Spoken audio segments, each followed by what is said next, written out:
بلکہ حضرت عمر کی ہر بات کی کیا ہی بات ہے. حضرت عمر جب حضور صلی اللہ علیہ وسلم کبھی کسی صحابی سے ناراض ہوتے نا، جلال میں ہوتے، تو جناب عمر فاروق رضی اللہ تعالیٰ عنہ کونیوں کے بل حضور کے آگے بیٹھ جاتے. کونیاں زمین پہ ٹکا کے نا، جیسے بندہ لیٹ جاتا ہے، کونیاں ٹکا کے، گھٹنے ٹکا کے بیٹھ جاتے. پتہ جملہ کیا بولتے؟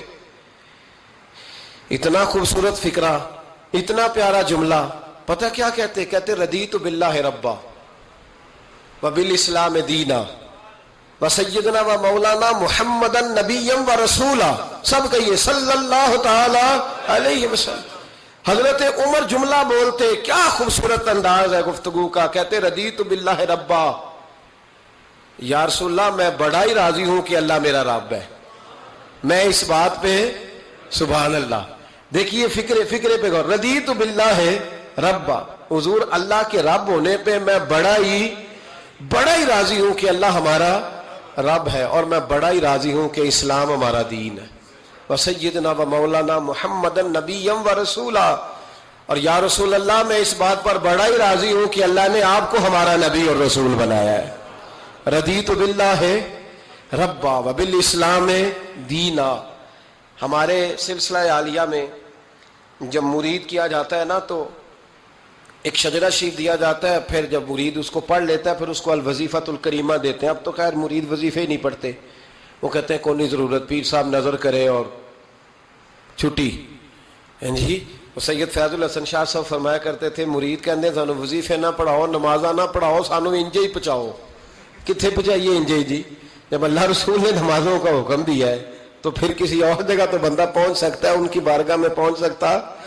ایک بندہ میں نے اپنے شجرے میں لکھا ہے آخر پہ، میں نے کہا جو آدمی کسی اسکول میں داخلہ لے اور سبق ہی یاد نہ کرے، کتابیں نہ پڑھے، اور پھر وہ کہے جی میں فیل ہو گیا، تو پھر اس کا مطلب ہے غلطی استاد کی، غلطی اس کی ہے جس نے نہ سبق پڑھا نہ اس نے نصاب کھول کے دیکھا. تو بہت سارے لوگ بس ٹھیک ہے گزارا چل رہا ہے، نظام چل رہا ہے، تو پھر بات آگے کیسے بڑھے گی جب تک لوگ توجہ نہیں کریں. تو جب انسان سمجھ لیتا ہے، اپنے ماحول کو سمجھتا ہے، وہ راضی رہتا ہے کہ مجھے بڑا سکون ہے جی نماز میں، مجھے تلاوت قرآن میں. میں ایک بات بتاتا ہوں آپ کو، مجھے میرے ایک ساتھی نے ایک فون کیا. کئی دفعہ بندہ خود بات کر کے اسے خود بڑا مزہ آتا ہے، اور وہ بات اسے بعد میں سمجھ آتی ہے کہ یہ میں نے کیا کہہ دیا ہے.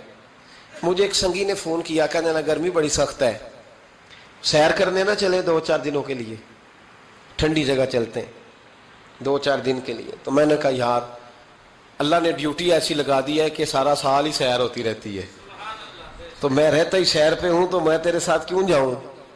کہنے لگا یار بندہ ایک طرح کا کام کر کر کے نا اکتا جاتا ہے، روز ڈیوٹی، روز نوکری. یہ ذرا غور سے بات سنیے گا، وہی روز سارے معاملات افسر وہی، تو بندہ اکتا بھی تو جاتا ہے نا. تو میرا خیال ہے 2-4 دن نا ذرا سائڈ پہ جاؤ، تو بھی تو نکلنا، کٹھے چلتے ہیں. پرانی دوستی تھی. تو میں نے اس کو کہا یار تو اکتایا ہے، لیکن تیرے سوال کے جواب میں کہتا ہوں الحمدللہ میں اپنے کام سے کبھی نہیں اکتایا. میں اپنے کام سے کبھی اکتایا، نہ مدرسے کے طالب علموں کی باتیں سن کے، نہ ان کو اسباق دے کے، نہ کبھی کتاب پڑھ کے، نہ کبھی حدیث دیکھ کے، نہ کبھی جمعہ پڑھا کے، نہ کبھی تقریر کر کے، نہ روز مسئلہ بتا کے. دیکھیں نا بندہ تھک بھی تو جاتا ہے نا، ایک ہی بات ہر بندہ سوال پوچھ رہا ہے اس طرح کے. میں جب اکتایا ہی نہیں، جب مجھے کبھی اکتاہٹ ہوئی نہیں، تو میں اپنا کام چھوڑ کے کیوں جاؤں. بلکہ جتنا اللہ کام لیتا جاتا ہے مجھے تو مزہ آتا جاتا ہے. جب کام کا یہ ذائقہ بنتا ہے نا، یہ والا جب سرور بنتا ہے، جب کام انسان کا شوق بن جاتا ہے، پھر اسے اکتاہٹ محسوس ہے، اسے پھر تکلیف. سید ابو البرکات شاہ صاحب تھے لاہور میں، اعلیٰ حضرت کے خلیفہ. تو تراویح پڑھ کے وہ سوئے، تو سحری سے نا 1-2 گھنٹہ پہلے ایک شخص نے ان کے دروازے پہ دستک دی. تو ان کے صاحبزادے تھے، انہوں نے بخاری کی شرح لکھی، بہت بڑے عالم تھے، شارح بخاری سید محمود رضوی صاحب رحمۃ اللہ علیہ. رضوی صاحب نے اٹھ کے دروازہ کھولا تو ایک بندہ کہنے لگا سید صاحب ہیں، پاکستان کے سب سے بڑے مفتی تھے وہ سید ابو البرکات شاہ صاحب، بہت بڑے، سچ مچ میں بہت بڑے تھے ہر لحاظ سے. اعلیٰ حضرت فاضل بریلوی کے خلیفہ تھے، سید تھے. وہ کہا سید صاحب ہیں. تو رضوی صاحب کہنے لگے کیا کام ہے؟ کہنے لگا جی کام تو مجھے انہی سے ہے، انہی کو بتاؤں گا. فرمانے لگے چلیں ٹھیک ہے. اب 1-2 گھنٹہ آرام کرو رہ گیا, ان کو آرام کر لینے دو, ابھی سحری کا وقت ہوگا تو وہ اٹھ جائیں گے, تو تم کام کر لینا. کہنے لگا یار ابھی مل جاتے تو چلو ٹھیک تھا. اتنی دیر میں سید صاحب کی آنکھ کھل گئی, سن لیا کہ مجھے بلا رہا ہے, قریب ہی آپ سوئے ہوئے تھے, اٹھ کے تشریف لائے. فرمایا ہاں بیٹا بتاؤ کیسے آئے؟ کہنے لگا حضور ایک مسئلہ پوچھنا تھا. فرمایا پوچھو. کہنے لگا جی مسئلہ یہ پوچھنا تھا کہ جس بندے نے عشاء کے فرائض جماعت کے ساتھ نہ پڑھے ہوں وہ وتر پڑھ سکتا ہے کہ نہیں پڑھ سکتا؟ تراویح کے بعد وتر ہوتے ہیں نا جماعت کے ساتھ, تو پڑھ سکتا ہے کہ نہیں؟ تو سید صاحب فرمانے لگے جس نے فرض نہیں پڑھے بہتر یہ ہے کہ پھر وہ وتر بھی جماعت کے ساتھ نہ پڑھے, لیکن اگر کوئی پڑھ بھی لے تو اس پر کوئی فتویٰ نہیں, کوئی حکم نہیں, بہتر ہے کہ نہ پڑھے. تمہاری بات ہو گئی؟ کہنے لگا ہو گئی. آپ تشریف لے گئے. علامہ رضوی صاحب کہتے ہیں حضرت صاحب اندر چلے گئے تو مجھے اس بندے پہ بڑا غصہ آیا. میں نے اس کو کہا کہ کون سی قیامت آنے والی تھی اگر تو یہ سوال فجر میں پوچھ لیتا تھا؟ کیا مسئلہ تھا؟ کچھ لوگ کرتے ہیں تنگ, اس میں کوئی شک نہیں, تکلیف دیتے ہیں. وہ بات جو ہو سکتی ہے اپنے ٹائم پہ انہوں نے اسی وقت پوچھنی ہے جب ان کو یاد آ گئی. میں نے کئی دفعہ حدیث سنائی ہے کہ ایک صحابی کو نبی پاک صلی اللہ علیہ وسلم نے, سرکار نے فرمایا کہ جب اس کا انتقال ہو جائے تو مجھے بتانا. صحابی بھی نوجوان تھے, 14-15 سال عمر تھی. انہوں نے پتا اپنے والد صاحب کو کیا کہا؟ فرمایا میرا انتقال ہو جائے تو حضور کو خبر نہیں کرنی, اس لیے کہ میں رات کو انتقال کروں گا. ایسا نہ ہو کہ نبی پاک آئیں اور یہودیوں کے محلے سے گزر کے آئیں اور کوئی یہودی حضور کو تکلیف دے. میں اپنے جنازہ حضور پڑھائے تو بخشش ڈائریکٹ ہے کہ نہیں, فوراً جنت ہے کہ نہیں. لیکن انہوں نے کہا میں نہیں چاہتا کہ میں اپنے نفع کے لیے محبوب کو تکلیف دوں. تو محبت کا انداز تو کوئی اور ہوتا ہے, جس سے محبت ہوتی ہے اس کے تو بندہ آرام کا, سکون کا, کہتا ہے جی میرا بڑا پیار ہے, ٹھاؤ میں آیا جو ہونا اس ویلے, میں ہوں دوبارہ آماندہ. یہ کیسی بات ہوگی؟ تو یہ محبت نہیں ہے, یہ لالچ ہے. بہرحال جو بات عرض کرنے جا رہا ہوں میں مضمون پر رہتا ہوں, مضمون کو سمجھیے گا. سید صاحب کہتے ہیں وہ بندہ جب جانے لگا تو میں نے اس کو کہا, میں نے کہا یار تو سویرے پوچھ لیتا, کیا حرج تھا, صبح پوچھ لیتا. حضرت صاحب بوڑھے آدمی, آدھی رات کو تکلیف دی, ابھی 2 گھنٹے میں سحری ہونے والی تھی. تو کہتے ہیں وہ چلا گیا تو سید صاحب نے مجھے بلایا, کہنے لگے محمود مسئلہ میں نے بتایا, تمہیں کیا تکلیف ہے؟ اور پھر فرمانے لگے میرا دین میرا مشن ہے, میرا دین میرا مشن ہے. شکر کرو کسی نے بات پوچھی تو ہے نا, اور اگر کوئی میرے دین کے معاملے میں کوئی بات کرنے آتا ہے تو میں اس سے اکتاتا نہیں ہوں. تو جب انسان راضی بالرضا رہنے لگتا ہے نا, پھر وہ ہر روز نماز پڑھ کے تکلیف نہیں اسے ہوتی. پھر روز درود شریف پڑھ کے وہ یہ نہیں کہتا کہ چلو 2-4 چھٹیاں بھی کر لو. پھر روزانہ تلاوت کر کے اسے کہیں دقت محسوس نہیں ہوتی, چونکہ اب وہ چاہتا ہے کہ جس حال میں میرا رب رسول مجھے رکھیں گے, جو حکم دیں گے میں نے اس سے کوئی تنگی محسوس نہیں کرنی, میں نے اس کے مطابق چلنا. اور قرآن مجید نے ایک نیا انداز اختیار کیا سورہ مائدہ کے اندر, اس کی آیت نمبر 119 ہے. اللہ کریم نے فرمایا رضی اللہ عنہم ورضوا عنہ, صحابہ کی بات ہو رہی ہے. فرمایا وہ اللہ سے راضی ہے اور اللہ ان سے راضی ہے. حضرت سیدنا موسیٰ علیہ السلام نے عرض کی کوہ طور پہ جا کے, مولا میری قوم پوچھتی ہے کہ کوئی ایسا کام بتا جو ہم کریں تو ہم سے راضی ہو جائے. حضرت موسیٰ کی قوم کا خیال تھا کہ تہجد کا حکم آئے گا تو پڑھیں گے, صدقات کا حکم آئے گا تو دیں گے, جہاد کی بات ہوگی تو کریں گے. کچھ جو نیک لوگ تھے ان میں سے انہوں نے یہ پیغام دیا کہ مالک ہمیں بتائے کہ وہ کس کام پہ راضی ہوتا ہے, ہم وہ کام کریں تاکہ اللہ ہم سے راضی ہو جائے. حضرت موسیٰ کلیم کہتے ہیں میں نے عرض کی مولا میری قوم پوچھتی ہے کہ کون سا ایسا کام کریں کہ تو راضی ہو جائے. تو رب کریم نے ارشاد فرمایا موسیٰ, کہتے ہیں میرا خیال تھا کوئی لسٹ ملے گی, لیکن مالک نے ایک جملہ کہا, ایک جملہ, اور تفسیروں کے دریا بہا دیے. عرش کے مالک نے فرمایا موسیٰ ان سے کہو جا کے کہ وہ مجھ سے راضی ہو جائے, میں ان سے راضی ہو جاؤں گا, مجھ سے راضی ہو جائے. بندے اللہ سے راضی ہی نہیں راضی ہوتے. امام غزالی سے کسی نے پوچھا تھا, امام غزالی سے, کہ حضور اللہ کا بندے سے راضی ہونا کمال ہے یا بندے کا اللہ سے راضی ہونا کمال ہے؟ تو امام غزالی مسکرائے, فرمانے لگے رب تو بڑا ہی مہربان ہے, وہ تو بڑی جلدی راضی ہو جاتا ہے. وہ تو مسجد میں آ کے توبہ کرے تو اللہ راضی, کسی یتیم کے سر پہ ہاتھ پھیرو تو اللہ راضی, وہ تو کسی اندھے کو رستہ دکھایا تو اللہ راضی ہو گیا. وہ تو طوائف نے کتے کو پانی پلایا تو اللہ، امام صاحب فرمانے لگے یہ بندہ ہے جو اللہ سے راضی نہیں ہوتا.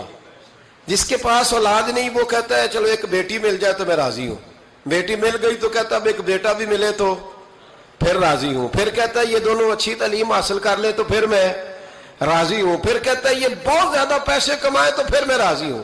بہرحال راضی ہوتا، لیکن جو راضی ہو جاتا ہے نا، اللہ اکبر، جو اللہ سے راضی سکھی بڑا رہتا ہے، سکون میں بڑا رہتا ہے، مطمئن بڑا رہتا ہے.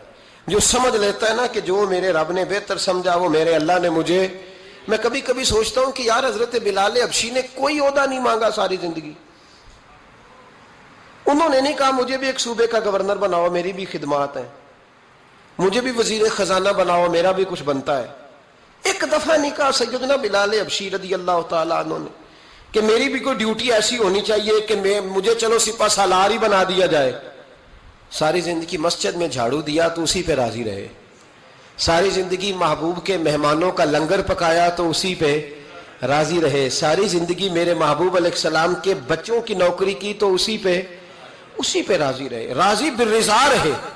حدیث پاک سنیے، نبی پاک علیہ السلام نے ایک دن صحابہ سے پوچھا کہ تم کیا سمجھتے ہو، اپنے دل کو جب پوچھتے ہو، دل پہ توجہ کرتے ہو تو کیا جانتے ہو؟ تو صحابہ عرض کرنے لگے یا رسول اللہ جب ہم اپنے دل پہ توجہ کرتے ہیں تو ہم سمجھتے ہیں کہ اللہ نے ہمیں ایمان عطا فرمایا ہے. تو حضور نے فرمایا تمہارے ایمان کی دلیل کیا ہے؟ ایمان کی کوئی دلیل بھی تو ہوتی ہے نا. ہمارے زمانے میں تو کوئی دلیل نہیں، نماز نہیں پڑھتا پھر بھی میں مسلمان ہوں، روزہ نہیں رکھتا پھر بھی مسلمان، جھوٹ صبح سے شام تک، کہتا خبردار کسی نے مجھے ذرا بھی بات کی سب سے بڑا مسلمان میں ہی ہوں. بددیانتی، دھوکہ، فریب، فرار، لیکن خبردار کسی نے کوئی بات کی سب سے بڑا مفتی میں ہی ہوں. جرم سارے پائے جاتے ہیں. دلیل کیا ہے بھائی؟ اگر کسی دیکھیں نا، اگر درخت ہے تو دلیل یہ ہے کہ پھل بھی ہے، شاخیں بھی ہیں، لیکن تو صاحب ایمان ہے تو دلیل کیا ہے؟ تو نبی پاک صلی اللہ علیہ وسلم نے صحابہ سے پوچھا کہ تم ایماندار ہو تو دلیل دو. تو بڑے خوبصورت تھے میرے محبوب کے تیار کردہ لوگ، عرض کرنے لگے یا رسول اللہ ایمان کی دلیل یہ ہے کہ اگر اللہ ہمیں نعمت دیتا ہے تو ہم شکر ادا کرتے ہیں، اگر کبھی مصیبت آتی ہے تو ہم صبر کرتے ہیں، اور یا رسول اللہ ہم اپنے رب کے ہر فیصلے پر راضی رہتے ہیں، ہم اپنے اللہ کے ہر فیصلے پر. اب حضور نے رزلٹ کا اعلان کیا تو میرے محبوب فرمانے لگے پھر سنو میں گواہی دیتا ہوں واقعی اللہ نے تمہیں دولت ایمان عطا فرمائی ہوئی. پھر واقعی اللہ نے تمہیں دولت اگر تم اپنے رب پر راضی ہو، اگر تم راضی ہو اس کام پر جس پہ اللہ نے تمہیں رکھا ہوا ہے، اگر تمہیں کسی کو دیکھ کر تکلیف نہیں ہوتی، اگر تم نہ حسد میں جلتے ہو، نہ بغض میں، نہ کینے میں، نہ تکبر میں، نہ احساس کمتری کا شکار ہوتے، اگر تم راضی رہتے ہو کہ میرے مالک نے بہترین زندگی مجھے دی، پھر اس کا مطلب یہ ہے کہ تم ہم صاحب ایمان ہو. ہمارے زمانے میں لوگوں کی وہ تکلیفیں، صبر نہیں ہے، سکون نہیں ہے، بے چینی سی ہے، بے قراری سی ہے، معاشرے میں ایک عجیب سی ہلچل ہے. ہر آدمی سمجھتا ہے کہ وہ سامنے والا جو شخص ہے نا وہ بڑا سکھی ہے اور میں بڑی تکلیف میں ہوں. میں رات اپنے پیر بھائیوں کو سمجھا رہا تھا، میں کہہ رہا تھا یاد رکھنا جس آدمی کا عہدہ بڑا ہوتا ہے نا اس کا زخم بھی بڑا گہرا ہوتا ہے، اس کا زخم بھی بڑا. ہاں وہ کسی شاعر نے، شعر اردو کا ہے اور تھوڑا وقی تھا شاعر بھی، تو بات بھی اس کی تھوڑی وقی ہے، چلیں آپ سیانے لوگ ہیں آپ کی سمجھ میں آ ہی جائے گی. اس نے کہا تھا کہ ہجوم غم میں بھی توہین ضبط غم نہ ہوئی، ہجوم غم میں بھی توہین ضبط غم نہ ہوئی، ہم اس احتیاط سے روئے کہ آنکھ نم نہ ہوئی. لوگوں کو نہیں پتا چلا کہ ہم رو رہے ہیں، ہم نے واہ ویلا کر کے دنیا، ہم اس احتیاط سے روئے کہ ہماری آنکھ نم نہ ہوئی. ہم نے واہ ویلا کر کے نہیں بتایا کہ بڑی دقت میں، ہم نے اپنے آپ کو محفوظ رکھا، ضبط میں رکھا، حوصلے میں رکھا، اللہ کی رضا پہ راضی رہے، اپنے آپ کو اپنے رب کی رضا پر. میرے نبی پاک صلی اللہ تعالی علیہ وسلم نے فرمایا کہ قیامت کے دن میری امت کا ایک گروہ ایسا ہوگا جسے اللہ تبارک و تعالیٰ اس طرح جنت میں پہنچا دے گا جیسے کوئی بندہ اڑ کے جنت میں چلا جاتا ہے. وہ جب جنت میں پہنچیں گے نا تو فرشتے ان سے پوچھیں گے تم نے حساب دیا؟ کہیں گے ہمیں تو پتہ ہی نہیں حساب کیا ہے. پل سے رات سے گزرے، کہیں گے خبر ہی نہیں پل سے رات کہاں ہے، تو یہاں کیسے آ گئے؟ کہیں گے اللہ کے فضل سے، اللہ کے فضل سے۔ تو کہا بتاؤ تو صحیح تمہاری نیکی کیا تھی؟ تو کہیں گے دو باتیں تھیں، ایک تو ہم اللہ کے حلال کو حلال جانتے تھے، رب کے حرام کو حرام جانتے تھے، اور دوسرا یہ تھا کہ ہم اللہ کے ہر فیصلے پہ راضی رہتے تھے، اللہ کے ہر فیصلے پہ۔ تو جو رب کریم کی رضا پہ راضی رہے پھر اسے کسی حساب کتاب کا سامنا نہیں کرنا پڑے گا، پھر اسے پل سے رات کی دشوار گزار گھاٹیوں کا سامنا نہیں کرنا پڑے گا۔ شرط یہ ہے کہ وہ اللہ کی رضا پہ راضی رہے، وہ اللہ کے فیصلے کو بصیر و چشم مانے، وہ عاجزی اور انکساری کے ساتھ گردن جھکا دے، اپنے مالک کے فیصلوں پر جھکا دے۔ اللہ نے حضرت ابراہیم کو اولاد نہیں دی، پھر زمانے کے بعد دی، پھر دینے کے بعد کہا کہ جاؤ وادی غیر ذی زرع ان میں چھوڑ کے آؤ۔ سخت گرمیاں ہو جائیں تو لوگ بچوں کو اسکول نہیں بھیجتے، چھٹیوں کا اعلان ہو جاتا ہے، لیکن حضرت ابراہیم چھوڑ آئے بچہ، اور بچہ ایک تو بچہ اللہ تعالیٰ روٹین میں دیتا ہے تو اس کی قدر و منزلت اور ہوتی ہے، اور ایک بندہ بڑی دعاؤں التجاؤں خواہشات کے بعد لیتا ہے، اس کی قدر و منزلت۔ وہ بچہ جو بڑی دعاؤں کے بعد لیا، کہا چھوڑ آؤ، کوئی کھانا نہیں، پانی نہیں، دانا نہیں، حضرت ابراہیم چھوڑ آئے۔ 13 سال اکٹھے رہنے کی اجازت نہ ملی، اور جب اجازت ملی تو کہا اب چھری اٹھاؤ اور بیٹے کی گردن پہ چلا دو۔ آپ اس کو آسان کام سمجھتے ہیں؟ اتنی تسلیم و رضا، ہر فیصلے پہ راضی ہونا، ہر فیصلے پہ۔ یہاں ہمارا حال یہ ہے کہ 2 منٹ کے لیے تکلیف آتی ہے تو لوگ واہ ویلا کرتے ہیں، شور بچاتے ہیں، کفر بولتے ہیں۔ ہر آدمی آپ اس کو ٹٹول کے دیکھیں تو کہتا ہے سب سے تکلیف میں ہی ہوں۔ کس سولی پہ لٹکے ہوئے ہم؟ آخر کون سا معاشرے کا ایسا دکھ ہے جو صرف ہمارے پاس ہی آ گیا؟ ہر آدمی کہتا ہے مجھے نہ چھیڑنا، سب سے زیادہ غمگین میں ہی ہوں۔ بھائی بتا تو صحیح نا کہ آخر کون سی ایسی چیز ہے جو مالک نے تجھے عطا نہیں فرمائی؟ لیکن ہماری آزمائشیں ہیں، ہمارے جملے ہیں، ہماری گفتگو ہے کہ ان سے شکوہ چھلکتا ہے، ان سے شکایتیں ٹوٹ ٹوٹ کے نیچے گرتی ہیں۔ ہم یہ سوچتے ہی نہیں کہ ہمیں نہیں پتا ہمارے حق میں بہتر کیا ہے، ہمارے رب کو پتا ہے کہ ہمارے حق میں بہتر کیا ہے۔ اس لیے لوگ شکایت نہیں کرتے تھے، آج ہر بات پر شکایت ہے، ہر بات پر لوگ شکوہ کرتے ہیں، اور ہر بات پر لوگ اللہ تبارک و تعالیٰ کی بارگاہ ناز کے نافرمان بنتے ہیں۔ اور پھر سوال کیا، یا اللہ تو راضی ہو جا، یا اللہ تو۔ اور اللہ کیا فرماتے ہیں؟ فرماتے ہیں موسیٰ اپنی قوم سے کہو یہ مجھ سے راضی ہو جائے میں بھی ان سے راضی ہو جاؤں گا۔ حضرت رابعہ بصری رحمت اللہ تعالی علیہ نا طبقہ صوفیاء میں ایک بڑی منفرد حیثیت رکھتی ہیں، علیحدہ ایک مقام ہے، اور ان کی زندگی بتاتی ہے کہ اللہ کی معرفت اور رب تبارک و تعالیٰ کا قرب صرف مرد کے لیے خاص نہیں، اگر عورت بھی توجہ کرے تو اللہ اسے بھی خزانے کھول کے عطا فرماتا ہے، اسے بھی اللہ خزانے کھول۔ حضرت رابعہ بصری اکثر نہ اولیاء اللہ کی مجالس میں جا کے بیٹھتی تھیں، بیٹھتی پردے کے اندر تھیں لیکن بیٹھا کرتی تھیں۔ جو لوگ اس رستے کے مسافر ہوتے ہیں وہ بات کو سمجھتے ہیں کہ یہ گہرا معاملہ ہوتا ہے، کسی جگہ سے کوئی ایسی چیز ملتی ہے جس کو فوری طور پر طبیعت اور نفس قبول نہیں کرتا، لیکن جو صوفیاء ہوتے ہیں نا، سالکین طریقت، معرفت کے رستے کے مسافر، وہ چونکہ مسافر ہوتے ہیں تو انہیں جو بندہ بھی منزل کا رستہ بتاتا ہے وہ اس کی بات غور سے سنتے ہیں، اعتراضات نہیں کرتے، شکوے نہیں کرتے، بن کے نہیں بیٹھ جاتے۔ ہمارے زمانے میں مسافر نہیں ہیں طریقت کے، ہمارے زمانے میں یہاں مرید کامل ہیں، یہاں پھر پیر ہیں جو مطلق العنان ہے، جن کے سامنے جو سوال ہی نہیں پیدا ہوتا کسی اور کی بھی سنے، ممکن نہیں۔ حضرت رابعہ بصری بیٹھی تھی، حضرت سفیان ثوری بہت بڑا نام ہے، یہ وہ شخصیت ہے کہ جب جایا کرتے تھے تو اولیاء اللہ کھڑے ہو کے ان کا استقبال کرتے تھے، بغداد میں اتنا بڑا درجہ تھا ان کا۔ حضرت جعفر بن سلیمان بھی بیٹھے تھے، سفیان ثوری بھی بیٹھے تھے۔ تو حضرت سفیان ثوری دعا مانگنے لگے، جناب رابعہ بصری پردے کے اندر بیٹھی ہوئی تھی، دعا مانگنے لگے، اے اللہ مجھ سے راضی ہو جا، اے اللہ مجھ سے راضی ہو جا، اے اللہ مجھ سے۔ دیر تک دعا مانگتے رہے تو بی بی صاحبہ، مائی صاحبہ اندر سے بول پڑی ناراض ہو کے، کہنے لگی بس کر سفیان، کیا دعا مانگ رہا ہے تو، کب سے میں سن رہی ہوں، بس کر۔ کیا ہوا، تو کیوں ناراض ہوتی ہے؟ فرمانے لگی سفیان تو نے ایک بار بھی کہا میں نے برداشت کیا، دوسری بار بھی کہا، بتائیے دعا ٹھیک ہے کہ نہیں ان کی؟ اے اللہ تو مجھ سے راضی ہو جا۔ اس دعا پہ ناراض ہوگی مائی صاحبہ، کہنے لگی تو نے ایک بار بھی مانگی تو میں چپ رہی، دوسری بار بھی مانگی تو اب تو چپ ہی نہیں کر رہا، بس کر۔ تو حضرت سفیان کہنے لگے چل میری اصلاح کر دے۔ تو مائی صاحبہ کہنے لگی تو یہ تو کہہ رہا ہے یا اللہ راضی ہو جا، یا اللہ راضی ہو جا، پہلے تو بتا تو اللہ سے راضی ہے؟ پہلے اپنے نفس پر نظر ڈالنا، تو راضی ہے؟ روز نہیں مانگتا کہ 2 کروڑ چاہیے، 6 کروڑ چاہیے انسان کا نفس، روز نہیں کہتا بڑی گاڑی چاہیے، روز نہیں کہتا میرے بھی ٹھاٹ باٹ ہو، میں بھی بڑی گاڑی میں کھڑے ہو کے لوگوں کو ہاتھ لہرا کے لیڈر بنوں، روز نہیں کہتا میرا بھی بڑا نام ہو۔ پہلے بتا نا تو راضی ہے؟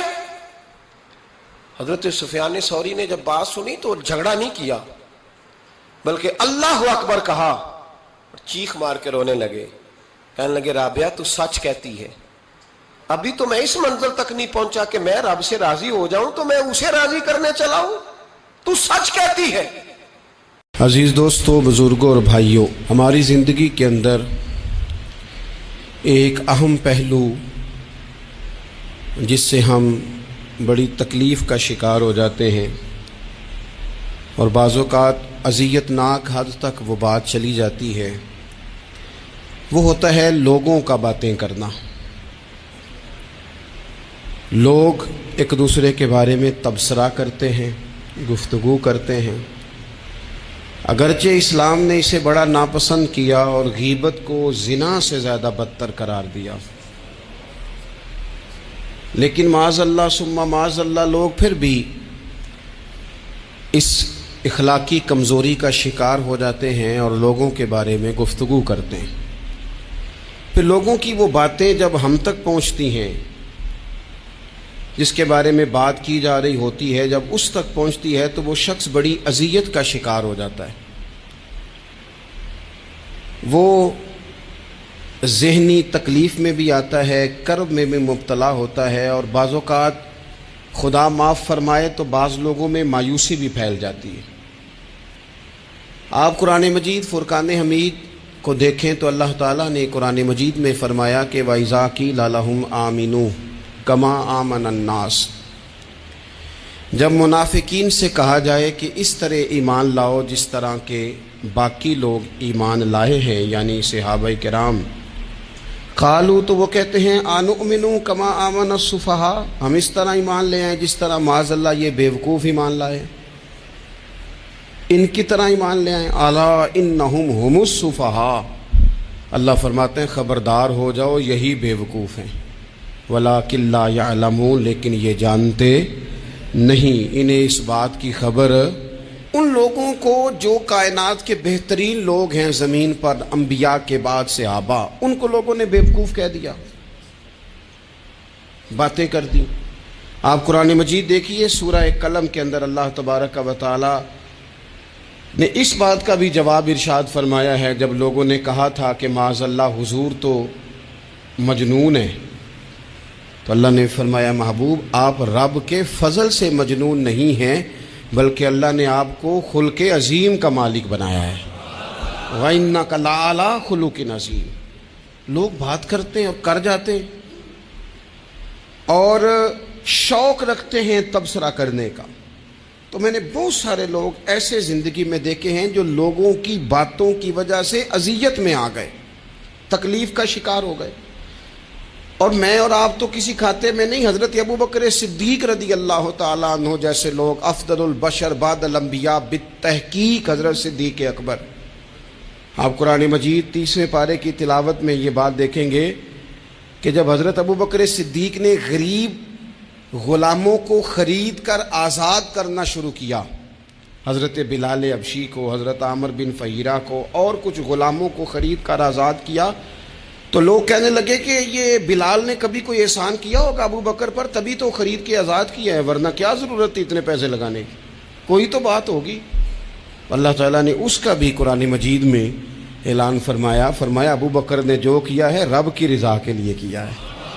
تو گفتگو کرنا، بات کرنا، لوگوں کا اتنا یہ خطرناک مزاج ہے، ایک جملہ کہہ کے لوگ سائڈ پہ ہو جاتے ہیں، بندہ بیچارہ ساری رات تڑپتا رہتا ہے، ایک فکرے کا تبصرہ کر کے لوگ کونے میں چھپ جاتے ہیں، اور کسی آدمی کے لیے وہ اسے سولی پہ لٹکا جاتے ہیں، اپنی زبان کے تیروں سے لوگ پریشان کرتے ہیں۔ پہلے تو اللہ سے یہ معافی مانگیں کہ رب اس جرم سے ہمیں محفوظ فرمائے۔ اور اب تو لوگوں کی زبانیں اتنی لمبی ہو گئیں کہ وہ صحابہ تک چلی گئی ہیں، اہل بیت نبوت تک چلی گئی ہیں۔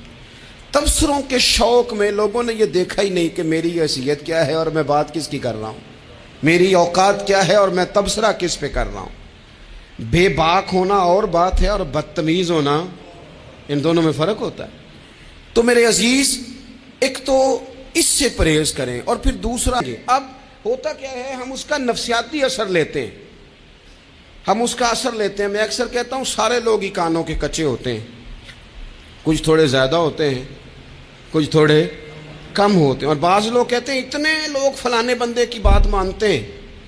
تو میں نے کہا دنیا میں تو آج بھی کافر زیادہ ہیں، کافر زیادہ ہیں، شیطان کے پیروکار آج بھی۔ تو زیادہ ہونا کوئی حق کی دلیل ہے ہمیشہ؟ یہ کیا بات ہوئی کہ فلانے کی اتنے لوگ بات مانتے ہیں؟ یہاں تو میں نے یہ دیکھا ہے اس معاشرے میں کہ جھوٹے سے جھوٹا آدمی، اس کے بھی فالوور ہوتے ہیں، دغے باز سے دغے باز بندہ، اس کے بھی گویوں کے فالوور، اداکاروں کے فالوور، فلانے کے فالوور۔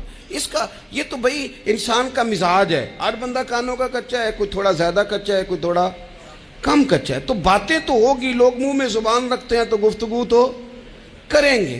اب یہ اثر لینے والے پہ ہے کہ وہ اس کا اثر کس طرح کا لیتا ہے۔ ہمارے ہاں بڑے بڑے سمجھدار لوگ نفسیاتی ہو جاتے ہیں، بڑی بڑی سمجھدار خواتین نفسیاتی ہو جاتی ہیں، میری ساس باتیں کرتی ہے، میری نند باتیں کرتی ہے، مجھے فلانا باتیں کرتا ہے، مجھے فلانا۔ بھائی باتیں، جس کے منہ میں زبان ہے اس نے بات تو کرنی ہے۔ اب آپ نے کیوں یہ دعویٰ کر لیا ہے کہ آپ اتنے اونچے چلے جائیں کہ آپ کو بات ہی کوئی نہ کرے؟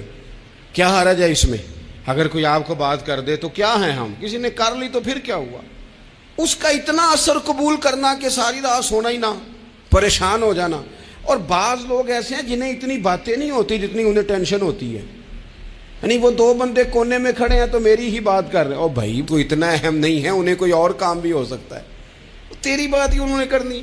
بلا وجہ لوگ سمجھتے ہیں کہ میں بڑا اہم آدمی ہوں، وہاں بھی مجھ پہ تبصرہ ہو رہا ہے، یہاں بھی ہو رہا ہے۔ اس پہلو سے باہر آئیں، اس کمپلیکس سے نکل آئیں۔ ابن حزم کہتے ہیں کہ مصر میں ایک تاجر بڑا کامیاب ہو گیا تھا، بڑا کامیاب تاجر ہو گیا۔ تو زندگی میں جتنے لوگ بھی کامیاب ہوتے ہیں ان سے حسد ہوتا ہے، اس سے بھی اس کے ارد گرد کے لوگوں نے حسد شروع کیا۔ اب تاجروں نے پلاننگ کی کہ اسے خراب کیسے کرنا ہے۔ وہ ایک دن اپنے گھر سے نکلا، سفید کرتا، سفید پگڑی باندھ کے باہر۔ اب 5-6 لوگوں نے پہلے سے منصوبہ بندی کی ہوئی تھی۔ ایک صاحب اسے ملے، کہنے لگے ماشاءاللہ آج تو سفید کرتے پر سبز امامہ، سبز پگڑی بڑی ہی اچھی لگ رہی ہے۔ تو وہ ہنس کے کہنے لگا لگتا ہے آپ سو کے اٹھ کے آئے ہیں، پگڑی تو میری سفید ہے۔ اس نے کہا چلو پگڑی تو سبز ہی ہے، باقی آپ نہیں مانتے تو آپ کی مرضی۔ وہ آگے بڑھا تو اب چونکہ پلاننگ تھی تو ایک شخص اور ملا، اس نے کہا کیا بات ہے، سفید کرتے پر آپ کا پیلے رنگ کا امامہ کیا جچتا ہے۔ اس نے کہا یار کو خدا کا خوف کر، ہنس کے کہا کیا ہو گیا، تیری اینک کا نمبر تو نہیں تبدیل ہونے والا ہوا؟ اور بھائی میں نے تو سفید کرتا اور سفید ہی امامہ باندھا ہے۔ اب 2-3 لوگوں کی دفعہ تو وہ مسکرایا، لیکن وہ ڈھیر سارے لوگوں نے منصوبہ بندی کی تھی۔ وہ جب چوتھے کے پاس گیا تو اس نے بھی کہا کہ کیا بات ہے سفید کرتے پر پیلے رنگ کے امامے کی۔ اس نے کہا پیلا کہاں ہے؟ اب وہ غصے ہونے لگا۔ اب وہ چھٹے کے پاس گیا تو اس نے کہا جناب کیا بات ہے سفید کرتا اور کالا امامہ۔ اب وہ غصے میں اتنا باولا ہوا کہ پہلے ہنسا، پھر رویا، پھر اسے سمجھ نہ آئی کہ دکان کا تالا کس چابی سے میں نے کھولنا ہے۔ بس وہ شام ہوئی تو اس بیچارے کو بچوں نے روڑے مارنے شروع کر دیے۔ وہ اتنی تکلیف میں آ گیا کہ لوگ اسے پاگل کہنے لگے۔ کیوں؟ اس لیے کہ لوگ منصوبہ بندی، افواہ تھی نا کہ میری طبیعت خراب ہے، تو لوگوں نے حال پوچھ پوچھ کر بیمار کر دیا۔ لوگوں کی باتیں، لوگوں کے تبصرے، لوگوں کے کومنٹس بولے امام شافعی۔ امام شافعی فرمانے لگے لوگوں کی باتیں پتھروں کی طرح ہوتی ہیں، یہ روڑوں کی طرح ہوتی ہیں، اگر انہیں کمر کے اوپر رکھ لو گے نا تو یہ تمہاری کمر توڑ دیں گی، اور اگر تم ان کو اپنے پیروں کے نیچے رکھ لو گے تو تمہارا قد اونچا ہو جائے گا۔ بس دنیا میں وہ لوگ پریشان ہوتے ہیں جو لوگوں کی باتوں کو کندھوں پر سوار کر لیتے، جو پیروں کے نیچے رکھے۔ ایک درویش تھے تو وہ کہتے ہیں کہ جے محبوب پیارا ایک دم، جے محبوب پیارا ایک دم وسے نال اساڈے، تے سمجھا میں ہما پکھیڑو پھاتا ہے جال اساڈے۔ کہتے ہیں میں نے کہاوت سنی ہے کہ ایک پرندہ ہے ہما نام کا، تو وہ پرندہ کسی کے سر سے گزر جائے تو بندہ بادشاہ بن جاتا ہے۔ کہاوت ہے ایک پرندہ ہے، وہ کسی کے سر سے گزر جائے تو بندہ، تو کہتے ہیں اگر میرا محبوب ایک گھڑی میرے پاس رہے نا تو میں یہ نہیں سمجھوں گا کہ میرے سر سے وہ گزر گیا، میں سمجھوں گا میرے قبضے میں آ گیا۔ یعنی جس کے سر سے گزر جائے وہ تو بادشاہ بن جاتا ہے، جس کے قبضے میں آ جائے وہ جس کو چاہے بادشاہ بنائے۔ کہتے ہیں جے محبوب پیارا ایک دم وسے نال اساڈے، تے سمجھا میں ہما پکھیڑوں پھاتا ہے جال اساڈے، میں سمجھوں گا وہ میرے جال میں آ گیا، میں جس کے سر سے چاہوں گزار کے بادشاہ بناؤں۔ تو محبوب تک پہنچنے کا رستہ کیا ہے؟ تو محبوب کہتے ہیں یا ایھا الذین آمنوا استعینوا بالصبر والصلاۃ، اے ایمان والو تم صبر اور نماز سے مدد مانگو، ملے گا کیا؟ ان اللہ مع الصابرین، تمہیں محبوب ملے گا، اللہ تمہارے ساتھ ہو جائے گا، رب تمہیں ملے گا، تم جس کو چاہو بادشاہ بناؤ۔ صبر ایک، اور ہاں صبر ایک نعمت ہے، صبر ایک طاقت ہے، صبر خوش تدبیری ہے، صبر بزدلی کا نام نہیں۔ صبر تو وہ دریا ہے جس میں دشمن ڈوب جایا کرتے ہیں، صبر تو وہ کنواں ہے جس کے اندر دشمن غرق ہو جاتے، صبر تو وہ آگ ہے جس میں مخالف جل جایا کرتا۔ آپ صبر کو سمجھے تو صحیح، صبر کو بزدلی تو نہیں، چپ کر جانے کا نام تو نہیں، صبر تو دلیری ہے۔ امام اعظم ابو حنیفہ رحمۃ اللہ علیہ، آپ چوک میں گزرے تو آپ کے ایک مخالف نے بڑی سخت ترین آپ کی توہین کی، آپ نے صبر کیا، تھوڑا سا آگے گئے تو وہ آدمی دھڑام سے زمین پہ گرا، روح پرواز کر گئی۔ لوگوں نے کہا حضور یہ کیا ہوا؟ فرمایا کچھ بھی نہیں۔ کہا حضور وہ گر گیا ہے۔ فرمانے لگے اس نے میری توہین کی تھی، میں نے رب کی رضا کے لیے صبر کیا، اس نے سمجھا تھا میں لاوارث ہوں۔ بس سمجھو ابو حنیفہ کے صبر نے اس کی جان لے لی ہے، میرے صبر نے اس کی جان لے لی۔ صبر تو ایک دریا ہے، صبر تو ایک سمندر ہے، صبر تو اتنی بڑی گہرائی ہے جس پہ ڈوب جاتا۔ ہاں جب صبر کرنے پر رب مل رہا ہے، رب کا رسول مل رہا ہے، صبر کرنے پر اللہ والے مل رہے ہیں، یہ سارے صابرین ہیں۔ تکلیفیں نبیوں پہ آئیں، تکلیفیں صدیقوں پہ آئیں، تکالیف شہیدوں پہ آئیں، تکالیف صحابہ پہ آئیں، تکالیف اہل بیت نبوت پہ آئیں۔ آپ کو پتہ ہے جو تکلیفیں سہ کے جائیں گے اس صف میں کھڑے ہوں گے جس کے امام حسین ہوں گے۔ تو یہ اتنی بڑی نعمتیں صبر پر ملتی ہیں، اتنی بڑی نعمتیں، تو کیا صبر کوئی آسان کام ہے؟ تو رب کہتا ہے وَاسْتَعِینُوا بِالصَّبْرِ وَالصَّلَاةِ وَإِنَّهَا لَكَبِیرَةٌ إِلَّا عَلَى الْخَاشِعِینَ۔ فرمایا صبر اور نماز سے مدد مانگو، لیکن ہیں یہ دونوں مشکل کام، یہ آسان ہے مشکل، ہاں جو اللہ سے ڈرے اس کے لیے مشکل کوئی نہیں ہے، مشکل یہ سوکھا، ہاں یہ عشق نہیں آسان۔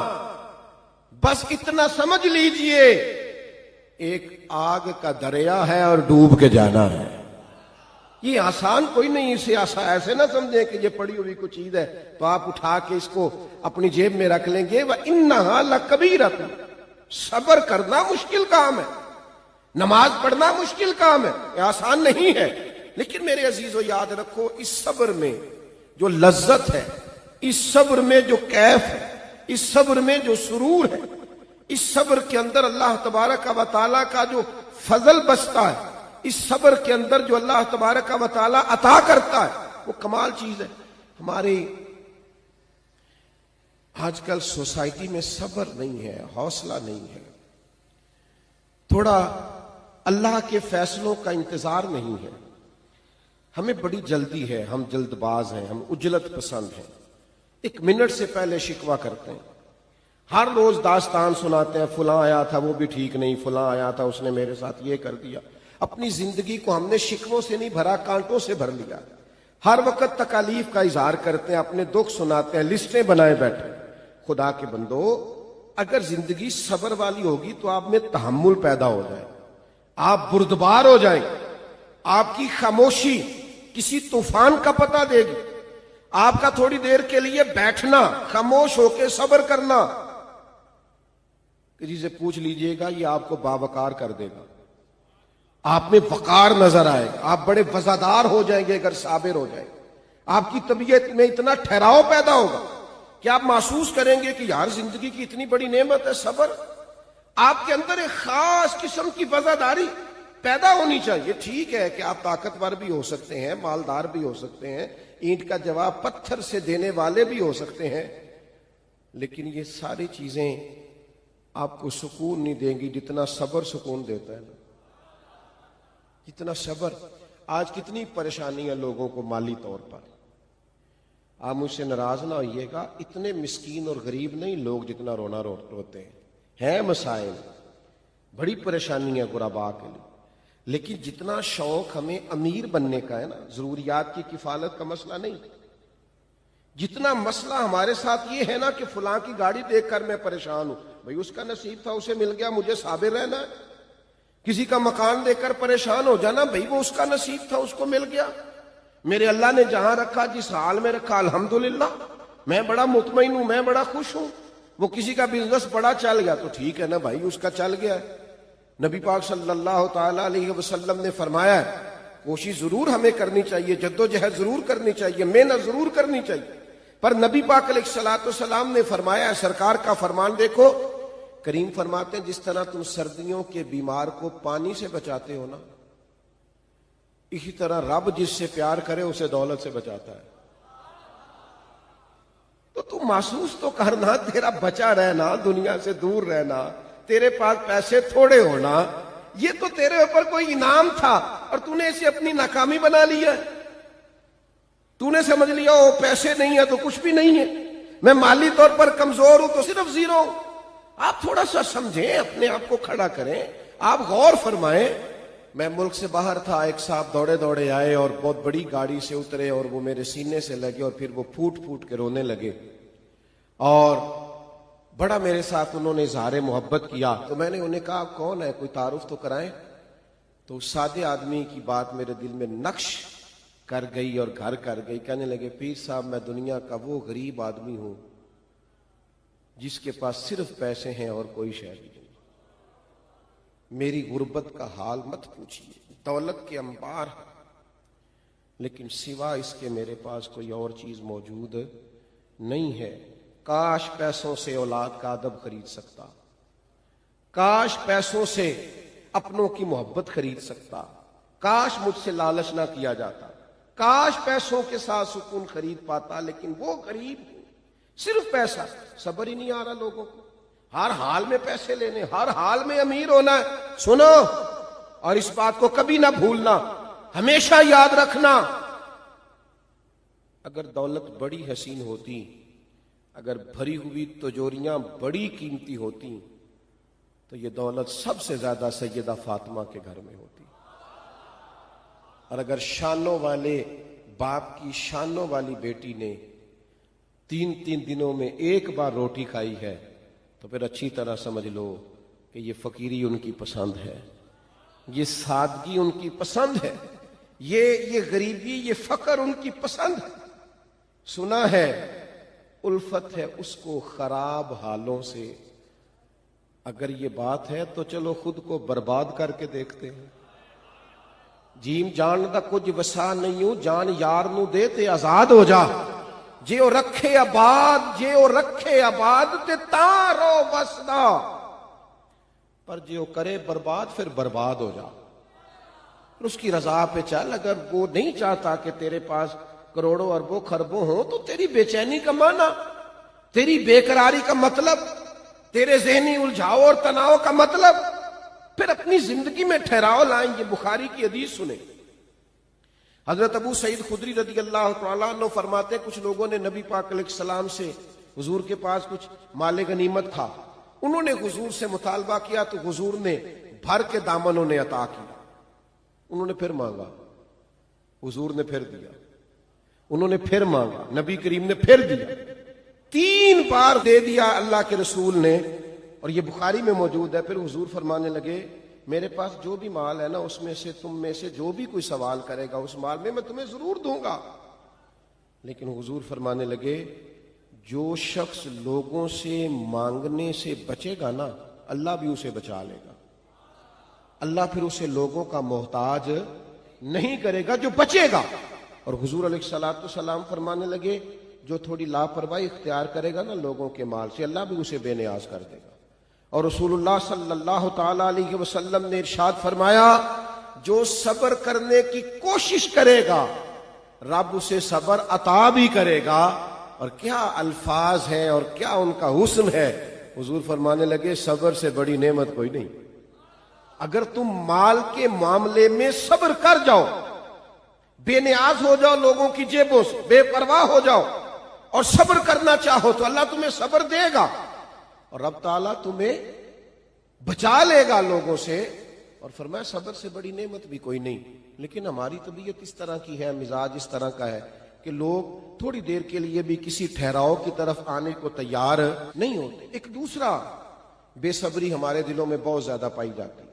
فلانے نے مجھے یہ کہہ دیا ہے, فلاں نے میرے خلاف بات کر دی ہے, فلاں کی اتنی ضرورت ہوئی مجھے فلاں نے بتایا ہے کہ اس نے یہ کہا ہے. ایسے سوال یہ ہے جناب سے کہ جناب کی کتنی کو عظمت ہے, آپ کو کوئی بات بھی نہیں کر سکتا, آپ بات کرنے کی اجازت بھی نہیں دیتے. پہلے تو یہ تعارف کرائیں بھلا آپ کیا ہیں. آپ کو کوئی بات ہی نہیں کر پا رہا, آپ کسی کو ضرورت, مثلا آپ کیا ہیں. اپنے آپ کو اتنا بلند و بالا آپ لے گئے کہ کسی کی ضرورت ہی نہیں ہے وہ آپ کے بارے میں بات کر سکے. ہاں اگر وہ غیبت کر رہا ہے تو غلط کر رہا ہے, 100% غلط کر رہا ہے. لیکن آپ کیا بن کے بیٹھ گئے کہ میرے بارے میں, اور ایک بات ہمارا مخالف ہمارے بارے میں کرتا ہے, ایک بات, اچھا وہ بات کر کے گھر سو جاتا ہے, ہماری ساری صلاحیتیں اس کو جواب دینے میں خرچ ہو جاتی ہیں. ہم سارا دن سوچتے رہتے ہیں کہ وہ پتہ نہیں کس کی وہ بات کر گیا. نبی پاک صلی اللہ تعالی علیہ وسلم کی خدمت میں آ کے مشکات میں موجود ہے, ایک صحابی نے عرض کی یا رسول اللہ کافر آپ کا نام بگاڑ کے معاذ اللہ آپ کو برا بھلا کہتے ہیں, کیونکہ حضور کا نام تھا محمد صلی اللہ علیہ وسلم. محمد اس کو کہتے ہیں جس کی بار بار تعریف کی جائے. تو ان کے دل میں خیال آیا ہم محمد بھی کہتے ہیں اور ہم معاذ اللہ تعالیٰ برا بھلا بھی کہتے ہیں. انہوں نے حضور کا نام معاذ اللہ ثم معاذ اللہ نقل کفر نہ باشد, حضور کا نام بگاڑ کر سرکار کے بارے میں باتیں شروع کر دی. تو ایک صحابی پریشان ہو, یا رسول اللہ وہ یہ کہہ کے آپ کا نام بگاڑتے ہیں. تو حضور مسکرائے, فرمایا وہ پتہ نہیں کس کی باتیں کر رہے ہیں, میرا تو یہ نام ہی نہیں. فرمایا پتہ نہیں وہ کس کو برا بھلا کہہ رہے ہیں, کس کو گالیاں دے رہے ہیں, وہ میں نہیں ہوں, میں تو محمد ہوں. اور محمد وہ ہوتا ہے جس کی تعریف کی جائے, وہ پتہ نہیں کتنی گلاں پہ کر دینے. آپ کو بلا وجہ ٹینشن ہو جاتی ہے, فلانا فلانی جگہ کھڑا تھا, میری بات کو چھوڑیں یار, آپ کس چکر میں پڑ گئے ہیں. وہ ایک جملہ کہہ کر ہم سارا وقت اسی پہ لگا دیں گے, ہم تو مصروف ہی بڑے ہیں, ہمارے پاس اتنا ٹائم نہیں ہے. ہمیں طاقتور ہونا ہے, تھوڑا صبر کریں. کسی نے بات کر دی, چل ٹھیک ہے بھائی اللہ تیرا بھلا کرے, 2-4 اور کر, کوئی فرق نہیں پڑتا, سمجھ آ جائے گی تجھے آہستہ آہستہ. اتنی جلدی الجھ جانا, رشتوں داروں سے لڑائیاں کر بیٹھنا, فلاں نے بات کر دی, فلاں جگہ آ گئی, فلاں نے کہہ دیا, ساری رات سونا نہیں, منصوبہ, آپ تو کوئی کام ہی نہیں کر سکے. آپ بڑے مقاصد کے لیے دنیا میں آئے, آپ تو یہیں رک گئے. آپ تو سارا دن اپنے مخالفوں کو جواب دیتے رہیں گے, کام کون کرے گا, ڈیوٹی کون کرے گا. اتنے بڑے مقاصد ہیں, ان کا حصول کیسے ہو. الجھ نہ جائیں کہ فلاں میرے بارے میں بات کر گیا تو وہ کر گیا تو پھر کیا ہوا, کرنے دو. لوگوں کے منہ میں زبان ہے تو بات کرنے کے لیے ہے نا, وہ بات کرے گا, ہم کام کریں گے. میری ایک نصیحت ہے اپنے دوستوں کو ہمیشہ کرتا ہوں, میں کہتا ہوں پراپوگنڈے کا جواب پراپوگنڈے سے نہیں ہوتا, پراپوگنڈے کا جواب کام سے ہوتا ہے, پراپوگنڈے کا جواب عمل سے ہوتا ہے. لوگوں کی باتوں کا جواب اپنے کردار سے دیا جاتا ہے. بات کا جواب بات سے نہیں, بات کا جواب کردار سے, بات کا جواب عمل سے, بات کا جواب آنے والے وقت سے. آپ یقین کریں جو لوگ آپ کو تانا دیتے ہیں نا تو کچھ نہیں کر سکتا, آپ کچھ کر کے دکھائیں, وہ آپ سے ملاقات کرنے والوں کی لائنوں میں کھڑے نظر آئیں گے. پر آپ کچھ کر کے تو دکھائیں نا. آپ کی رائے یہ ہے کہ میں بات کا جواب بات سے دوں تو پھر وہ تو بات طویل ہو جائے گی. آپ ایک بات کریں گے, وہ 2 کرے گا, آپ 3 کریں گے, تو اس میں تو سارا وقت لگ جائے گا, ہمیں تو اور بڑے کام ہے. اور بھی کئی کام ہم نے کرنے ہیں زندگی میں. حضرت صدیق اکبر تشریف فرما رضی اللہ تعالی عنہ. تو ایک شخص نے آپ کو برا بھلا کہنا شروع کر دیا. اللہ کے حبیب بھی وہاں تشریف فرما. وہ دیر تک برا بھلا کہتا رہا. ادھر دیکھو نوجوانوں میری طرف, یہ ذرا 2-3 دفعہ تانا سن کے اور سہ کے اور مسکرا کے دیکھو تو صحیح. یہ تھوڑا تجربہ تو کرو بھلا, 2-4 دفعہ کر کے دیکھو نا. آپ کو کسی نے برا کہا, آپ نے سنا بھی, سہا بھی, اور ساتھ تھوڑا سا آپ مسکرائے بھی. اور اگر اور زیادہ ہمت کریں تو اسے کہہ دیں یار تو دعا کرنا اللہ مجھے ٹھیک کر دے. یہ ذرا کر کے جتن تہار کوئی کھیڈے تو ہارن کھیڑ فقیرا, جتن دا مل کوڈی پیندا ہارن دا مل ہیرا. تو چھوڑ دا, چل ٹھیک ہے یار کر لے. آپ تھوڑا سا یہ کر کے تو دیکھیں. وہ حضرت صدیق اکبر کو برا کہتا جا رہا. جناب صدیق اکبر اطمینان سے بیٹھے. مزے کی بات بتاؤں, اس محفل نور میں رسول رحمت بھی تشریف فرما, امام الانبیاء بھی جلوہ فراز, اللہ کی ساری رحمتوں کے جھرمٹ میں کریم بھی وہاں تشریف فرما ہے. گویا قدسی جھک جھک کے اس حجرہ نور کی طرف آ رہے ہیں, جا رہے ہیں. لائنیں لگی ہوئی ہیں زیارت کرنے والوں. کریم تشریف فرما ہے. حضرت صدیق اکبر کو بلا بلا کہہ رہا ہے. ایک وقت آیا جناب صدیق اکبر کا پیمانہ صبر لبریز ہوا. اس نے بڑی باتیں کی. حضرت صدیق نے جواب میں ایک ہی بات کی. تھوڑا سا محفل پہ سناٹا چھایا, کیونکہ پہلے وہ کر رہا تھا, جناب ابوبکر سن رہے تھے. اب جناب صدیق اٹھے. جناب صدیق نے ایک بات کی, اس کو تو اللہ کے رسول اس محفل سے اٹھے. اگر آپ اس بات کی گہرائی میں اتریں گے تو کلیجہ ٹھنڈا ہو جائے. آپ کو کئی دفعہ یہ باتیں کرنے والے اچھے لگنے لگ جائیں گے. آپ سارا دن اپنی صلاحیت ضائع نہیں کریں گے ان کے بارے میں سوچ سوچ. وہ دیر تک آپ کو برا بلا کہتا رہا, سنتے رہے. حضرت صدیق نے ایک جواب دیا, محفل کا رنگ تھوڑا بدل گیا. اللہ کے رسول اٹھے. حضور اٹھ کے اس حجرے سے باہر نکلے. حضرت صدیق اکبر بھی دوڑ کے پیچھے آئے. عرض کی یا رسول اللہ, میرے ماں باپ قربان ہو, میرا دل میری روح قربان ہو. اس نے اتنی باتیں کی, آپ بیٹھے رہے. میں نے ایک کی, آپ اٹھ کے آ گئے. تو ذرا کریم کے جواب کی روحانیت کی بلندی دیکھیے. یہ کیا معراج حضور نے جناب صدیق اکبر کی بیان کی.